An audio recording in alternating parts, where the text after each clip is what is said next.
Hey everyone, it is Dr. Tara, and I want to welcome you all to Dr. Tara Tuesdays. I am so excited to have the opportunity to have a discussion with the Dr. Tara community about a topic that is so important to me. Continuing or finishing up our Self-Love is the Best Love series. Hey everyone for tuning in. Finishing up our self-love series, we are going to be talking about the importance of recognizing the healing power when we realize that we are already enough. I'm not going to keep us long, but I want to talk about this because a lot of times when we have conversations around self-love and self-care and healing, it often has been taught to us through the lens of lack or through the lens of deficit. And so a lot of times it creates the notion that we are literally missing something from our lives, right? In order for me to be happy, I have to do this thing, or I have to have this outfit, or I have to engage in this practice. And so one of the things that we're going to be talking about this evening, and hey, if you're just coming on, is understanding the importance of starting, or the power really in starting from where we are and building on that to build our strengths and really to get that momentum that we need in order to do this journey, this true journey of self-love or self-care. So if you're just joining, you haven't missed much. Hey, if you're just joining, thank you for the love, but really acknowledging the importance of recognizing where we are in this moment, recognizing more specifically that where we are is already enough. So when we think about this, and you can give me a thumbs up, put it in the comments. I love interacting and engaging with the Dr. Tara community. But when we think about the notion of I am already enough, or the notion of self-care, one of the things that has often has recently become a trending topic is the notion that people feel like I have to give up my expertise and I have to have someone tell me what self-care is or what self-care is not.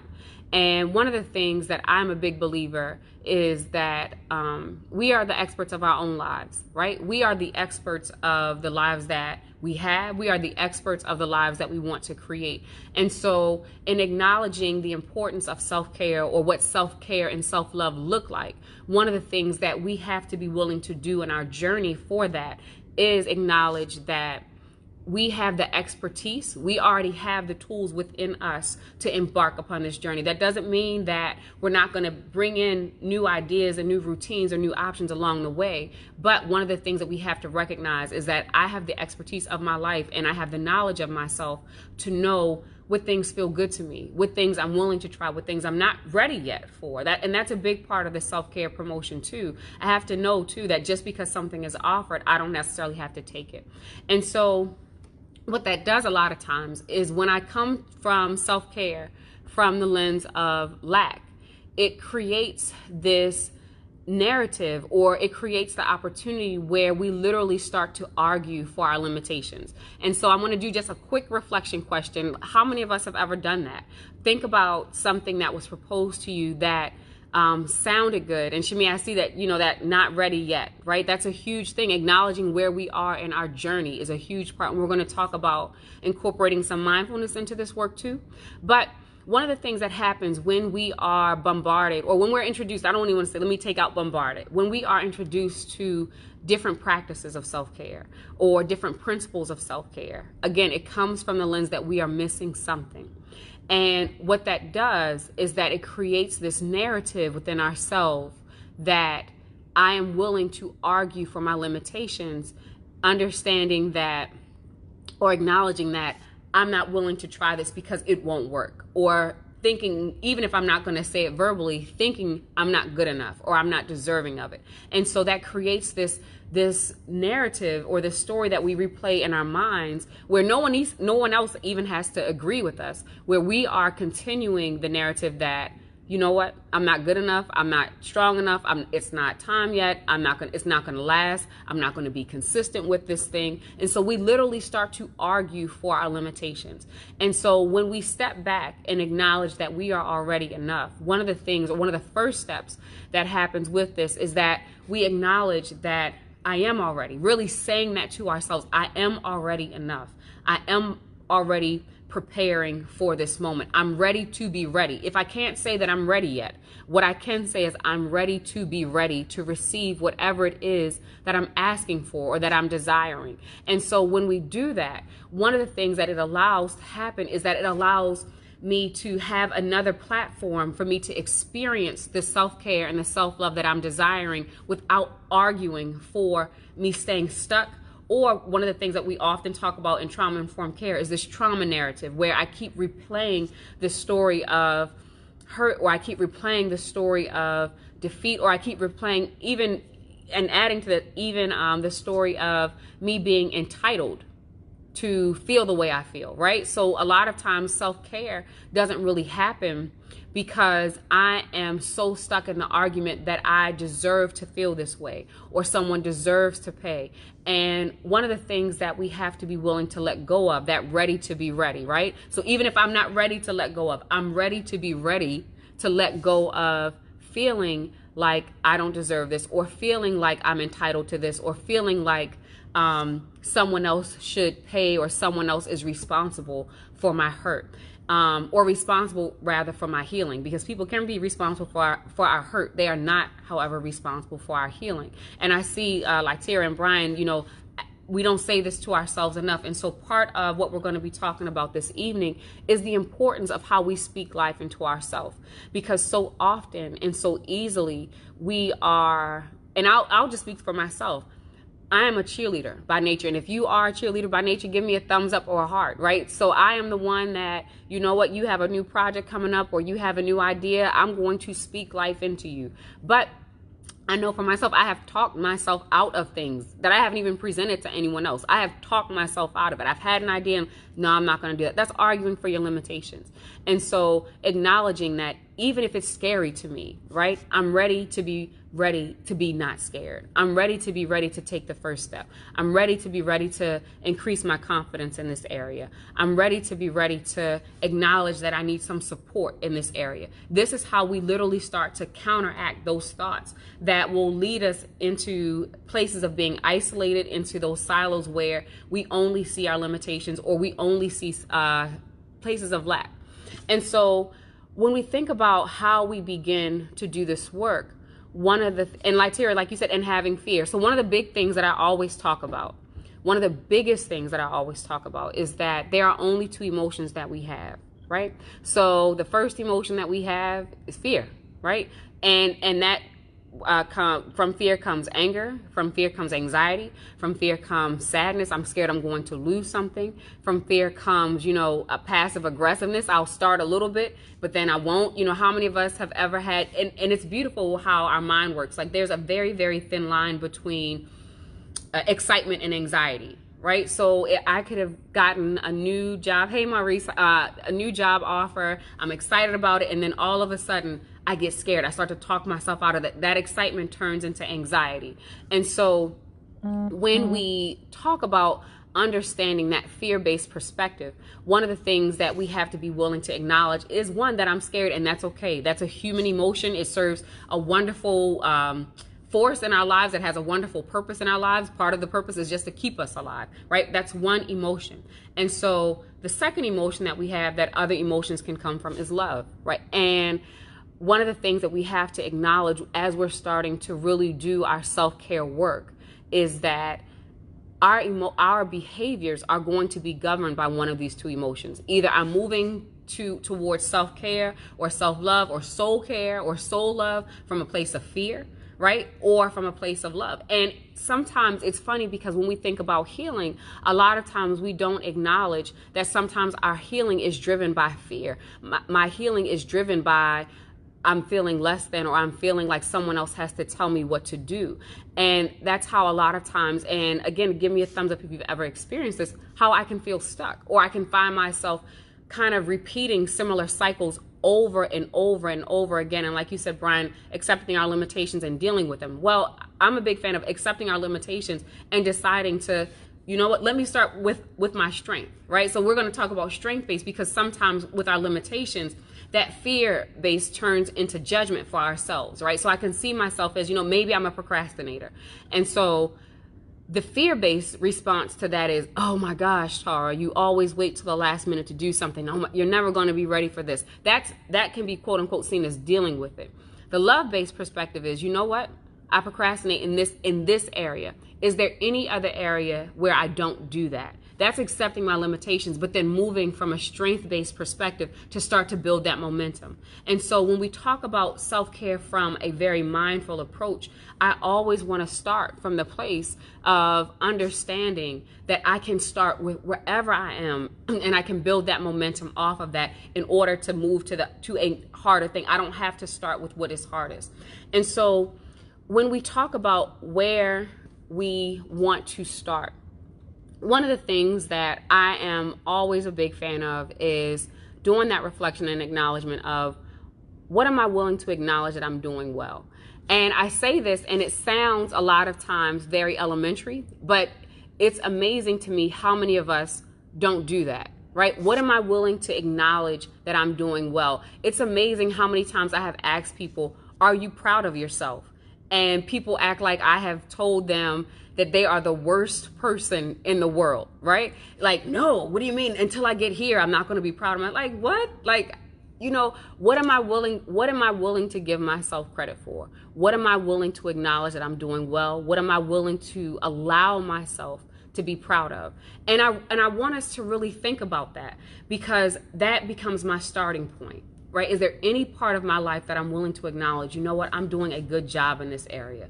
Is there any part of my life that I'm willing to acknowledge that I'm being effective in this area in a positive way? Is there any part of my life where I'm willing to acknowledge, or I'm willing to allow myself to feel pride for what it is that I'm experiencing? And that becomes my starting point when we talk about a baseline for my self-care and my soul care that will create that momentum that will allow me to move forward. And then once I've answered that question, and then I like to go down what I call like a strengths-based checklist. And I break it down into survival, esteem, support, and change, right? Survival, esteem, support, and change. And so when we talk about survival, literally asking ourselves the question, how have I managed to overcome obstacles in my life? The reality of it is that so many of us have experienced events that should have broken us, period. Should have broken us. Some of us, I should be dead. Like, you know, and so how have I managed to survive these events? What is it about myself, about my strengths that has kicked into overdrive that has allowed me to overcome this? And then the question then becomes, once I've acknowledged those things, what have I learned about myself during those times? What have I learned about myself? What have, there's a quote, and I'm sure all of us have seen that quote, you know, you have a track record of 100% for surviving your worst days, right? But let's take that a step further. What have I learned about myself in those worst days? A lot of times what we learn about ourselves is that I want to live, I want to survive, I want to thrive, right? There's something within me that still maintains hope. So if we break down that love and fear perspective, again, the two emotions that we have is either fear-based or love-based, and either one of those emotions is driving our behaviors mostly all the time. And when we look at a love-based perspective as it relates to self-care, we have to factor in the emotion of hope. And so for me, hope is so powerful because hope allows me to acknowledge that I'm willing to see myself differently, right? The Tara that I am today is going to be different than the Tara that I envision myself being in 3 months. And I'm willing to have that hope, even if in this moment I'm arguing for my limitations, even if in this moment I am doubting myself, even if in this moment I'm feeling fear. That hope will allow me to see myself a little bit differently. And that speaks to our survival, because how have I managed to survive, right? I would have given up had I not remembered that I have survived this, I have survived this. So that's the survival piece as it relates to starting with I am already enough. The next part of that is esteem. So we talked about survival. Now we're going to get into esteem. So self-esteem, I'm big on self-worth. So self-worth and self-esteem are two totally different things. So self-worth is my ability to know that I am worthy just for being who I am. just to be very, very honest, that is a hard concept for many people, many of us. I'm going to put myself in this category to acknowledge, because from a very, very early age, usually from the age of 2, we have been judged based on our ability to meet expectations, right?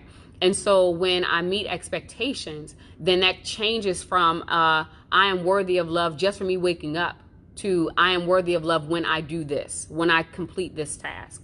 And so from an emotional standpoint, me getting praise when I do certain tasks relates to self-esteem. Me doing things just for what the love of it relates to self-worth. And so when we talk about esteem, then I'm going to go task-based. What things can I be proud of? What things do I do well? And it's not just necessarily tasks, but we can even bring in relationships, right? Who am I loving in the most healthy way possible? What relationships can I be proud of? What situations can I be proud of? That all adds to my esteem. Now, when we get into the self-worth piece, it goes into, am I willing to allow myself to be happy with myself in this moment? That pride piece. Am I willing to allow myself to feel proud of where I am in this moment, even if nothing changes, even if I just acknowledge that survival piece? When I think about all of the things that I've survived, can I allow myself to feel a small sense of pride? And so giving ourselves that rating, am I allowing myself to feel it on a scale of 1 to 10? And where would that be? If I'm at a 1, I'm going to take it, because why am I at a 1 instead of a -5? And what would it take for me to get to a 2? Support. When I am talking about self-care and soul care, one of the biggest things, and just the motto of Dr. Tara is, let's heal together.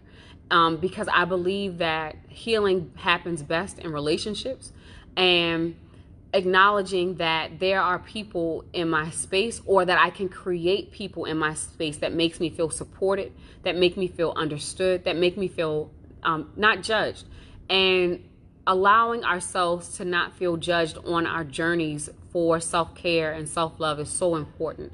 And so who are they? And the reality of it is that if I don't have these people in my life, am I willing to create them? Am I willing to create an online community? Am I willing to go to a therapist? Am I willing to seek out a community that speaks life into people?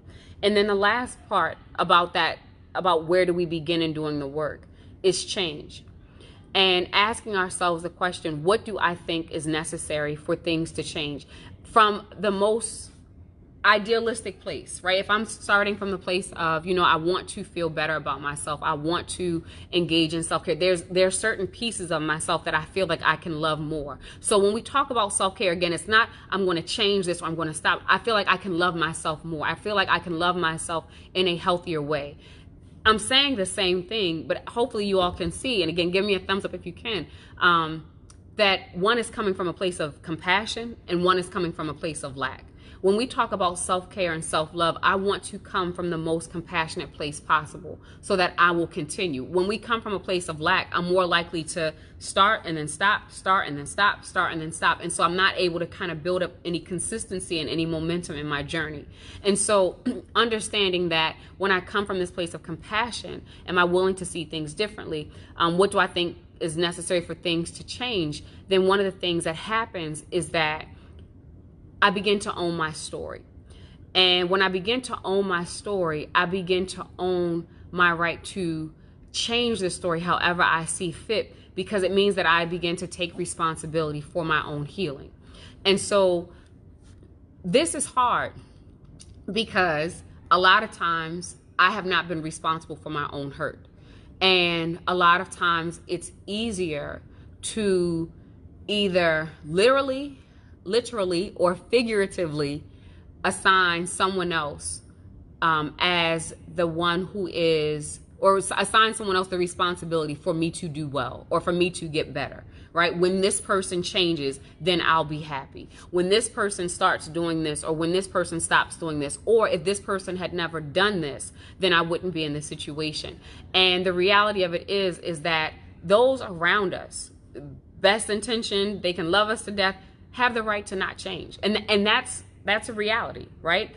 And the sooner that we can accept that, then the sooner that I can own my own story and own my own healing.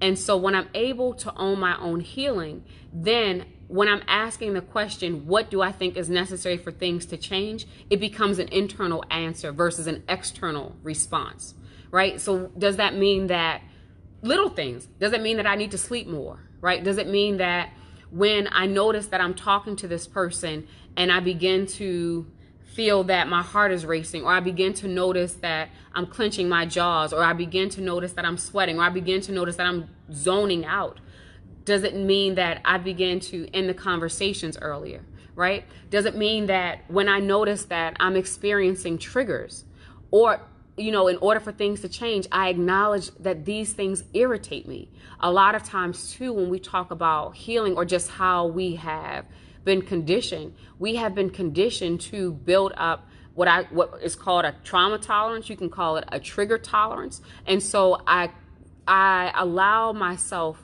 to feel disconnected, or I allow myself to feel less than in the name of relationship. And the most important relationship that we can ever have is the relationship between I and I, right? Myself and myself. Meaning that when I acknowledge that I'm in a certain situation that does not feel good, that does not feel healthy, am I going to also acknowledge that I can give myself permission to step back, or that I can give myself permission to step away?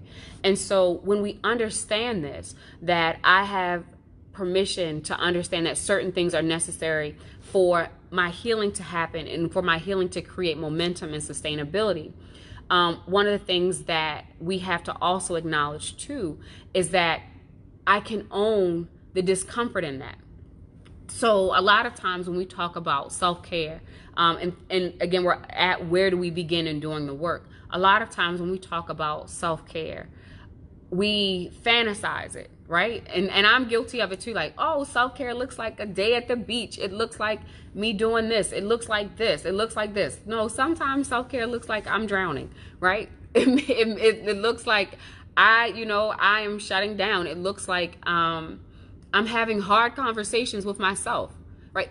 That is also a part of self-care. And the reason for that is because I want to start to build a parameter or boundaries with myself that I am not going to violate. One of the things that I often talk about when doing trainings is on boundaries. And I always ask the question, who usually violates our boundaries, other people or us? Now, when we're children, of course, we know it's other people. But as we become adults, a lot of times it's us, right? So I want us all to, and you give me a thumbs up if you can relate to this. I want us all to think about, and we should all have somebody in our lives where, I'm talking to them and it's like, you know what? I wouldn't have mind not picking up the phone. Like the conversation has gone left real quick and I still find myself on the phone. And I know I can hear myself thinking, I should have gotten off the phone 5 minutes ago, right? I should have gotten off the phone 20 minutes ago. And 30 minutes later, I hang up the phone and we end the conversation, and now I'm just angry, right? I'm angry at the person for calling me. I'm angry at the person who's about to call me next. I'm complaining to them about it, and I see a lot of thumbs up. So a lot of you are with me on this. And I'm resentful of them, but when we talk about it from a self-care perspective, I'm the one that has violated that boundary, right? Because I'm the one whose body was sending signals and cues. This doesn't feel good. This doesn't feel right. And I push through it. And so what happens is that I've built up this like trigger tolerance because I've totally ignored this trigger or these triggers that my body was sending me in the name of relationships versus, and I've sacrificed, again, the most important relationship that I have in order to maintain one that in this moment, not to say historically, but in this moment isn't necessary for me right now. And so when we talk about understanding what do I think is necessary for things to change, one of the biggest answers or one of the biggest permissions that we can give ourselves is the incorporation of boundaries around our self-care, right? And so understanding that when I give myself permission to set a boundary with myself, what I'm doing is I'm giving myself permission to figure out what it is that I like, what it is that I don't like, what it is that I need, what it is that I don't need. And I'm allowing myself the opportunity in those moments to see how I respond to that. Because when we fantasize self-care, one of the things that happens is that when it starts to not feel good, we stop, right? And one of the things that we have to acknowledge is that a lot of times self-care requires us to strengthen muscles that we have never used before or that we have not used in a long time. And so what does that mean? That means that me saying no may be something I haven't used in 20 years. Me saying yes is a muscle that I haven't used in 20 years, right? Me taking a nap before I get to the point of exhaustion and mental breakdown and physical breakdown is a muscle that I have not exercised in 5 years. And so when I'm setting that boundary with myself, right, what do I think is necessary for things to change? Then what I'm also doing is setting the platform, or creating the platform rather, for me to do this beautiful mindful check-in and saying, you know what? This feels uncomfortable to me, but I'm going to do it anyway. Or this feels new to me, and yet I'm going to allow myself to experience it anyway. And what this does in a very slow pace, in a very patient and compassionate way with ourselves, is that it helps to protect us from self-sabotage. So I want to just ask the question, and you all can give me a thumbs up too. Like, how many of us have ever started on this, self-love is the best love journey? We do things one day and it's like, yep, I got it, right? I did the Stick with Love challenge on one day, and I'm giving myself all the affirmations. I'm there. I don't need anything else. And it works for a day or so, and then we find ourselves right back into our old habits, into our own thought patterns. When we talk about creating momentum in this work, one of the greatest gifts that we can give ourselves is starting where it's easiest, right? So what does that mean? Again, starting with, how have I managed to overcome obstacles, and where am I willing to start as far as it relates to acknowledging what I'm good at, what I'm willing to allow myself to feel proud of, right? That's one of the greatest gifts. Where is it easiest for me to acknowledge, where I have the least resistance, where I'm noticing I'm not, again, arguing for my limitations, or I'm not arguing for my shortcomings, or I'm not doubting myself, or I'm not sabotaging. Starting there, and then noticing if I can bring that over into other areas of my life, because I don't want to self-sabotage.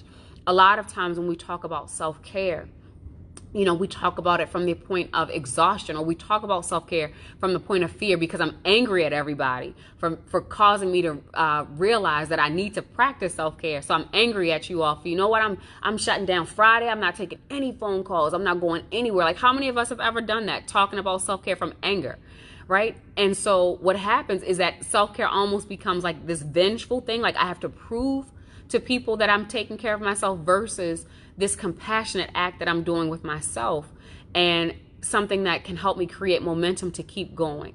And so when we look at this, one of the things, and as we get ready to wrap up, one of the things that we want to understand, I see a lot of thumbs up with this too, so good. One of the things that we want to acknowledge is that I can sit in this moment. I can sit in the development of new muscles. I can sit in the development of strengthening areas that I never had to use before, or I never knew existed, or I haven't used for years. And so allowing ourselves that space to do that within the context of setting those boundaries within ourselves. And so the last point that we want to make, when it talks about we talked about the history of this work coming from a place of oftentimes lack and arguing from our limitations. We've talked about how do we begin doing the work. What am I willing to acknowledge? Looking at ourselves, or asking ourselves the questions from survival, esteem, support, and change. And then the last part is, how do I maintain my momentum, right? So when I'm recognizing that I am already enough, how do I begin to maintain that momentum? And it literally starts with us challenging our mindset. So I'm a big fan of transparency. And I'm also a big believer in that so much of the conversations that we have with ourselves occur on a very unconscious level, right? The conversations we have with ourselves occur on a very unconscious level. The thoughts that we're thinking, a lot of us are not even aware of our own thoughts until they become behaviors, and it's not, and then we become surprised, like, wow, I never even thought I would respond this way, or I never even thought that I would act this way. And when we see it, it becomes a surprise. So what we want to do when we talk about self-care is be proactive, right? And so that means that we have to engage in some self-discovery. No one knows you better than yourself. You are the expert of yourself.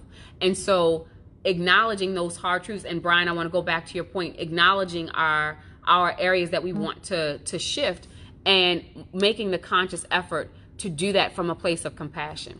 And so when I'm doing these things, when I'm acknowledging where I'm at, one of the things that happens is that I can then create the opportunities for myself to move forward, right? I can create the opportunities for myself to say, okay, this is where I am. This is where I want to be. What shifts have to occur? How do I think about this? And so one of the things that I have encouraged people to do, and I've done myself, is writing down those self-sabotaging beliefs, writing down those limiting beliefs, right? And an easy way to do it is to kind of think about your life in segments. So for me, okay, my mom, right? Me being a mom, I have beliefs about that may be healthy or unhealthy. Me being an entrepreneur, I have beliefs about that may be healthy or unhealthy. And so I'm going to write down limiting beliefs, right? So maybe, my belief is, oh gosh, because I work and I'm doing this, my children are suffering in this way. That's a limiting belief, because when I parent my child, I'm going to be parenting them from the place of fear. Or, one that we often can all relate to, I'm, trying to lose weight, but I'll never stop eating French fries. Or anything that you all can think of, put it down. It's a limiting belief, right? Something that's going to stop you, or that possibly serves as a hindrance from you accomplishing your goals. Split the paper in half, and on the other side, you literally write the opposite belief, right? It's something called opposite action that we do. And so I literally start to speak those opposite beliefs, those affirming beliefs to myself. Because one of the things that it does is that it takes those limiting beliefs and it takes them from our unconscious mind and it puts it in the forefront of our mind. And then I already have the response to that. I'm a big proponent of not taking away a skill unless I'm going to replace it with something else. And the reality of it is that our limiting beliefs have served us. Now, the serving may not be healthy, but they have definitely served us. And so if I can acknowledge, me thinking this about myself for a moment, it kept me safe. It kept me in relationship with people that also had limiting beliefs, right? People with limiting beliefs, you know what they enjoy? People with limiting belief, other people with limiting beliefs. And so it kept me with a group of people where we kind of fed off of each other, right? And so I want to honor that. These have served me. And the self-care piece of it, or the self-love piece of it, is, and yet I don't need to use them anymore. Acknowledging that we can say that to ourselves with as much compassion as possible. And so I write them down, and then you write the challenge to that, right? So whatever the limiting belief is, I'm going to write the opposite. And I'm going to write it, and as I'm looking over this list, I'm going to start with the self-affirming belief that feels the best, that resonates the best with me. Because some of the self-affirming beliefs, honestly, we're not ready yet for, right? Now, I'm ready to get ready, but I'm not ready yet for. And so I'm going to start with the belief that, this one feels the best. And so I'm going to move in this area. I'm going to allow myself to create momentum in this area. And so when I'm able to do that, then I'm going to practice that. I'm going to say that to myself as I'm, driving to work, as I'm waiting for this, as I'm waiting for this phone call, right?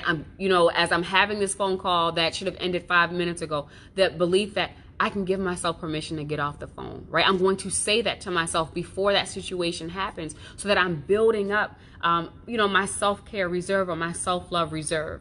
And so allowing ourselves to feel that, that's how we start to create that momentum. But then that also allows us to sustain ourselves on our journey and lessen the risk of self-sabotage too. So as we get ready to wrap up tonight, the 3 takeaway points that I want to leave us with is, 1, acknowledging how we got here. I'm a big fan of that. Acknowledging that I am willing to give up beliefs that no longer serve me. I'm willing to give up behaviors that no longer serve me. I'm willing to give up relationships that no longer serve me, starting with my relationship with myself, right? I'm willing to see myself differently. I'm willing to interact with myself differently. I'm willing to engage with myself differently. And so when we do that, one of the things that allows to happen is I'm opening myself up. And I'm waving to all these people. I didn't know some of y'all were on here, so hey. So I'm opening myself up to opportunities that will allow more self-love to happen. And Brian, like you said, starting to journal different items and different activities that are happening too. Second part is, how do we begin to do the work? Meaning, what am I willing to acknowledge? What am I willing to allow myself to feel proud of in this moment? What am I willing to acknowledge? Where am I willing to start? Where am I willing to allow myself to feel proud of in this moment? And so starting there, starting from the places of survival, how have I managed to overcome certain obstacles? What have I learned about myself in this moment? Esteem, what things can I feel proud of? Right? What am I doing well as it relates to tasks or relationships? And with that, because this is a tricky one, the moment that I start to see resistance, I back away, right? So the moment I start to say, yeah, but I do this well, but then that's something I'm going to take that off. And I'm a big fan of writing stuff down. Like you said, Brian, I'm a big fan of writing stuff down. Support, who makes me feel supported? Or if I don't have anyone in my life, I want to say I don't have anyone, what type of support would I need? What does support look like and feel like for me, right? Look like and feel like. Does it look like getting together with someone? Does it look like when I have an emotional need, I can share how it is I truly feel without feeling like I have to temper it or lessen myself, right? What does support look like and feel like for me? And then change. What do I think is necessary for things to change? And again, when we talk about that change piece, starting internally, right? What do I think is necessary within me for things to change? Because again, it allows us to own our story and take responsibility for our healing. And the beautiful thing about healing is that there are beautiful parts of ourselves that we have not met yet. And that's a great gift that we can give ourselves. And I can go slow. I think that's my last tip. And I think that's so important because going slow is beautiful. Like self-care is not this one and done thing. It's something that we are going to be doing for the rest of our lives. For many of us, self-care honestly requires unlearning and it requires relearning, right? And so that means that I can go as slow as possible. And when I'm willing to go as slow as possible, then I'm willing to take a mindful approach, right? It means that as I'm going through survival, esteem, support, and change, I can see how my body's responding. I can see that, this makes me nervous to do, and yet I'm going to do it anyway. I can feel that, I'm upset about this thing. This is a trigger for me. So I need to think about something else, right? It allows me to see, I feel sad when I think about this limiting belief. So I'm going to practice saying the opposite of it. I'm going to practice saying the affirming belief in its place. When I allow my self-care to be consistent and deliberate and slow, like think about dating, right? Dating yourself. I'm gonna slow walk myself through this process. It allows me to really get to know and practice that self-awareness and do that deep dive. So that is our Dr. Tara Tuesday for tonight. I hope that it has been helpful. I always feel so honored that so many of you tune in and join in and send me DMs about enjoying the Dr. Tara Tuesdays. I do not take it for granted. I hope that today has been helpful. This evening has been helpful. We will be back next Tuesday with one of the suggested themes that you all put in our comments. I take them all very, very seriously. I'm honored to be able to present on different topics. So thank you all as always for tuning in. I hope that you will join me next Tuesday, March the 17th for Dr. Tara Tuesdays. And as always, let's heal together. Peace.